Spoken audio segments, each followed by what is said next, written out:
this is, as a matter of fact, it happened to me, even though I am since some years living outside the city, but I'm working in the city and for the city.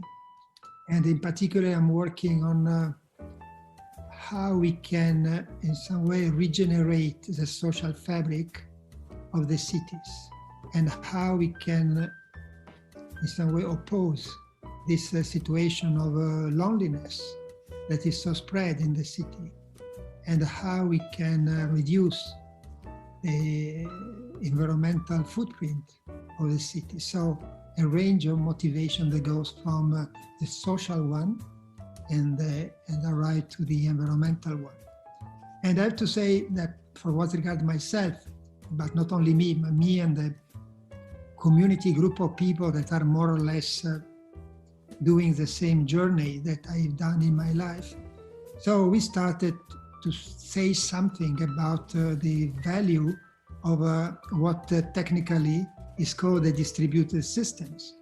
And the distributed system means that we should break the vertical hierarchical system and to try to make them more horizontal, to try to create sub-areas that have a kind of autonomy. And this was imagined as very positive for environmental reason, because you can base your activity and your life more on local resources. You can use better the renewable one that normally are spread. You can have a more resilient system, because it's not that the resilient system, the most resilient systems and also cities have to be distributed. And also because you can create local economies. And so maybe you can also create new jobs. And also maybe you can create more people that knows each other, and knowing each other can create a community, and having precise a goal, they can develop some project together. And so in some way you can develop also a better democracy. So you see, in 1 minute, I moved from the most hard environmental issue toward the more social and also social psychological issue. And this is a story that was there. And afterward, when the digital technology and connectivity developed, everybody said, yes, but this is also very coherent with that. It could be supported by the new technologies. But in some way, it remained a little bit floating in the air. So there was some example, there was some people talking, etc. What is, why now, not only me, but many people is talking about the same idea that now is also for the city name, that is the 15-minute city, that could be also 10-minute city in some places. I think that the thing became mature as a good learning that we did from the coronavirus and the coronavirus effect and what we learned from the lockdown. So as many people say, and I can repeat, there are so many different learning that we can have from what happened. So at the end of the day, this is, we are still in an incredible social experimentation. So billions of people that are obliged from one day to the other to change their life. So there is a lot to learn, how it works, what happened, etc. So if we take some learning that are more useful by the point of view of this discussion, we learn about the importance of the micro-sociability. So how important it is to have somebody friendly nearby to you, or in the same block, or in the same small area, because you can have friends everywhere in the world digitally. But if you really need something, care need touching, care need to be near. So if we really need to exchange some care, we can do only with people that in the moment of this exchange is nearby to us. So discovering how much we are needy of care, we discover how much we are in need of having somebody near to us that can support each other. So this link in between care and proximity is very important as something that we learn first. The second one, we discover the importance of having different kinds of services and enterprises distributed and near to you in the territory. After a long period in which it appeared that you don't need the shops on the corner of your street because you can take your car and go to the supermarket. You don't need to have a park for the kids because you can take the car and go to bring the kids somewhere else. You don't need all the things that traditionally was near to the place where you live, because you could go in another place specialized in doing what you wanted to do, and it was imagined, or the story told was even better.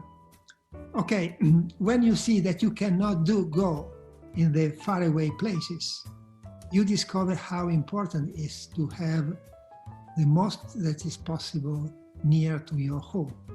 And therefore, again, we have a different idea of proximity, because you need to have a rich proximity. You need to have around you a multifunctional proximity. And sometimes I call it a inhabitable proximity. It means a proximity in which more or less you can have everything you need for your life. And this was totally out from the screen, from the majority of people. And the third learning is about technology and the use of technology in this, because the main trend of technology, because technology can change the life of people in many different ways, depending on what are the attractors, toward what scenario it is attracted. And therefore, the technology has been seen mainly as something that improves the distance. So through technology, I can do in distance what before I could do only nearby. So technology as a tool to break the traditional multifunctional technology proximity, and to spread the activity around in the city, in the region, in the planet. But now we have discovered that also the vice versa can be true, so that you can use technology to reorganize the friends that you can have in your neighborhoods, to reorganize a business that you can have nearby. And so to use the technology as a tool to reorganize a proximity that could be diversified, multifunctional, inhabitable. So these three elements, in my view, together could have a name. And the name could be, for instance, the city of 15 minutes. And this is a claim, if you want, but it's a very clever claim, in my view. It's a very clever because, the claim can say something that is not clear. In this case, I'm sure that practically for everybody with only one or two words can imagine a city that is like this. Afterward, of course, there is a lot of things to do and different possibilities, etc. But if we say what you want of your city, I want that my city is a city where everybody, wherever they are in the city, could have the possibility of finding the most of what they need in their everyday life, in the distance, in the walking distance that is less than 15 minutes or 10 minutes.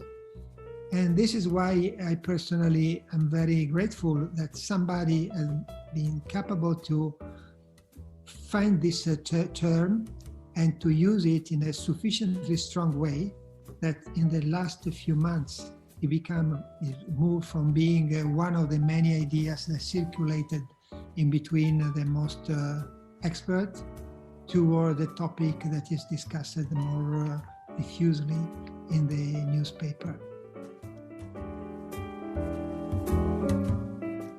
Once directed to your question, one of the key points of the 15-minute city is that it should be spread equally in the city.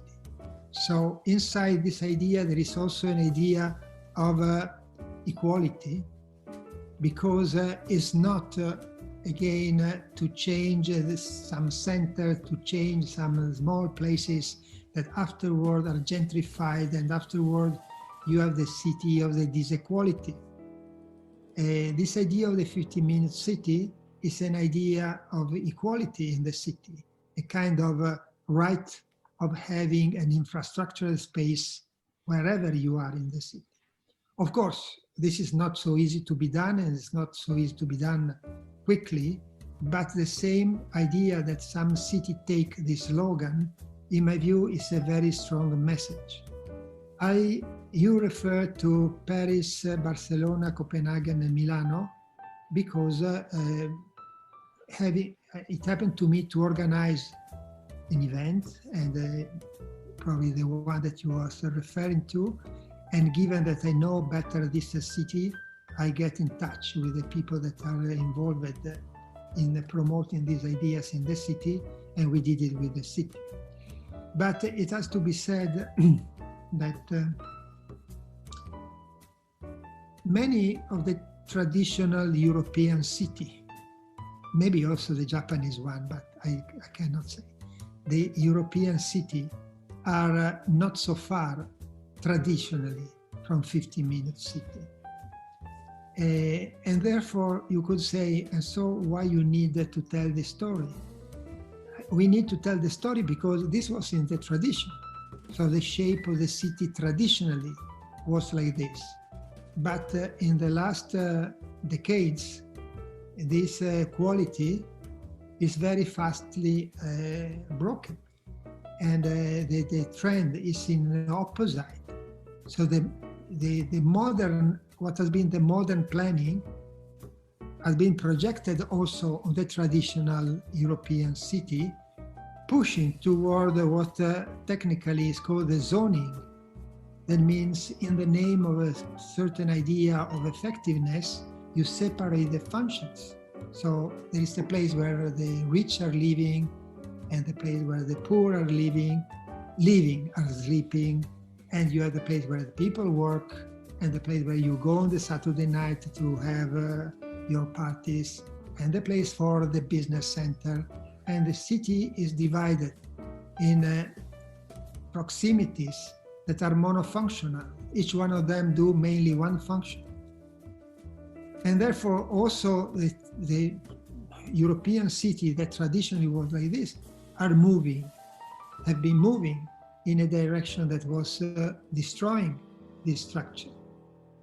Therefore, luckily, it has not yet totally destroyed. So we still can find some neighborhoods that could be not so far from this idea. But we have to propose a new vision that should have a kind of U-turn in the overall organization. And the second issue is there are a lot of activities that we call social innovation in the cities that moved in this direction, or cities that, as Barcelona, have had since several years, big programs that goes in this direction. The only thing is that they were not called with this vision that keeps everything together, that is a 50-minute city. So the example of Barcelona that I know quite well is probably the most advanced one, because they started since, the idea started more than 20 years ago, but the project started 10 years ago, and in the last period there have been more neighborhoods, they call it superias, super blocks, that has been, they are experimenting what does it mean. And they gave the name of superias. So this is a very interesting project, but they did not have this name to give this kind of vision. And it has been in Paris that also in Paris they have done a lot of activities spread in the city. And the mayor of Paris, when she had to be re-elected, took this claim of the 15-minute city as one of her main claim of her election campaign. And that make everything very, very clear worldwide, because if a city as Paris, that is not a small village, dare to take this vision as one that should direct many choices in the city, well, it means that something is happening. And yes, I think that something is happening. Afterward, I don't know how much she will be capable to implement this very ambitious program, but the only fact that she used it as her main program in the election campaign changed the perception. And now we can talk about this, and I will not say everybody, but at least in who is talking about the city are a very clear idea that this is an opportunity. Yes, and it depends what you intend for hinterland. The objective should be, and as a matter of fact, in some other city in the world that are more sprawled, they say, well, the 10 minutes that could be the right distance in Barcelona or Milano, or the 50 minutes in Paris, if you are in Australia, you say 20 minutes. So it's not so much the idea of how many minutes. The idea is to work to create, to bring in a certain area what is possible to bring, and to create a more dense variety of functions that permit to people not to have to make long distance. And so I don't know what could be, if it is 20 or it is 15 or it is 10. At the moment, the idea is to apply it not only in the center city, as you said, but also in the periphery of the city. And so if we took a case as Milano, the challenge is not to do it in some central neighborhoods that are still the kind of diversified life, diversified functions. So not so far from what we are talking, but there is a whole ring of this kind of dormitories where people were there only to sleep, and afterward to go to work where they have to go to work. And this is the challenge. Of course, beyond this, you have the sprawl. And the sprawl is much more difficult. So, and this claim, in my view, for sure is viable in what in Europe we call the horizontal density. That means a relatively dense city, and mainly horizontal, as could be the Italian city, Barcelona, Copenhagen, Stockholm, etc. When you go in the very center of Hong Kong, or maybe also the very center of Tokyo, well, I should think what does it mean. Probably you cannot take the same kind of, you have to change something. Or I suppose when you go to the cities that are sprawled, as say Los Angeles, well, it has to be rethought. It's much more, of course, you have to see what does it mean in that condition. But there are enough people that are living in this area that are relatively dense without having only high rise, but this density that generates street, square, that you can find in Europe, but in many other places in the world, including the USA, and imagine also in Japan, if not in the city centers. But luckily, I will say, because one of the qualities is also diversity, so it will be awful if everything will be exactly the same.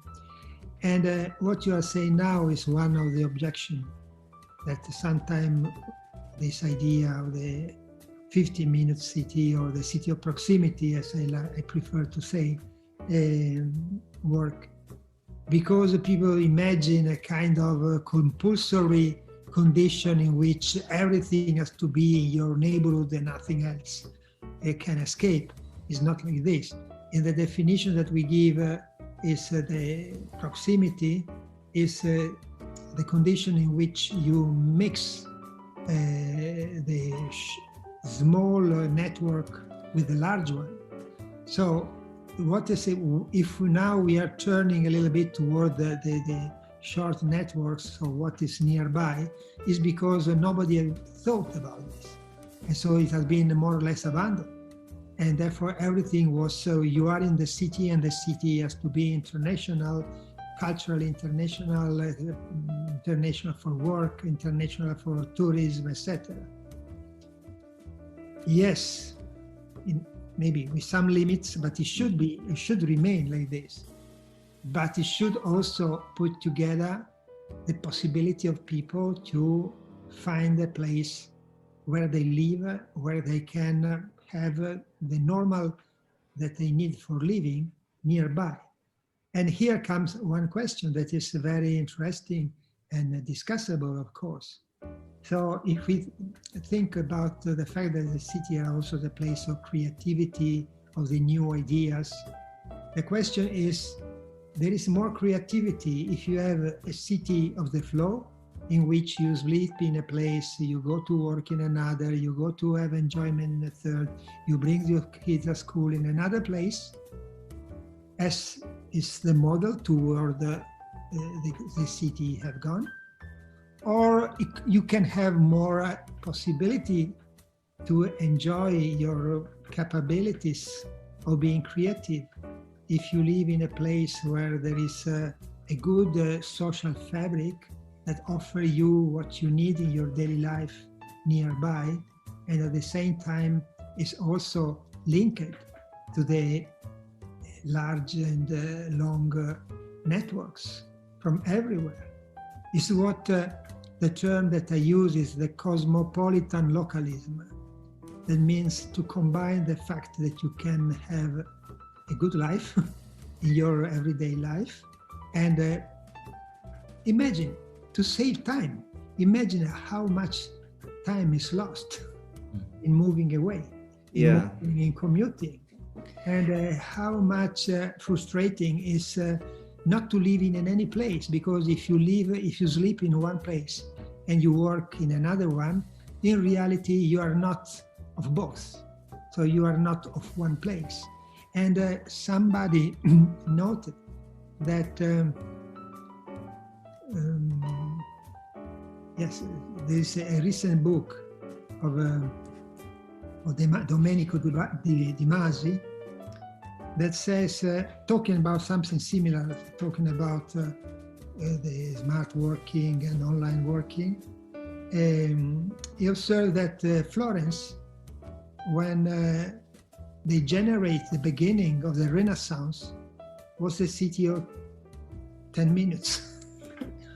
He do not say 10 minutes, he say a city of 19,000 people. And the city of 19,000 people, and if you know, Florence is very dense, so it was less than 10 minutes. And I had that Andy Warhol was living in a place that was called the Village. And the Village at the time of Warhol was very near to what we say now. Probably now has been deteriorated, but at that time, so the fact of having a place where you can have a kind of familiarity with the people around you, where you are not obliged to commute every day so much, where you are not obliged to bring the kids to school and after to pick them up to school by car and after to bring them to the park and after, so all this waste of time. You can have a beautiful holiday traveling. Well, this is of course, this is another story.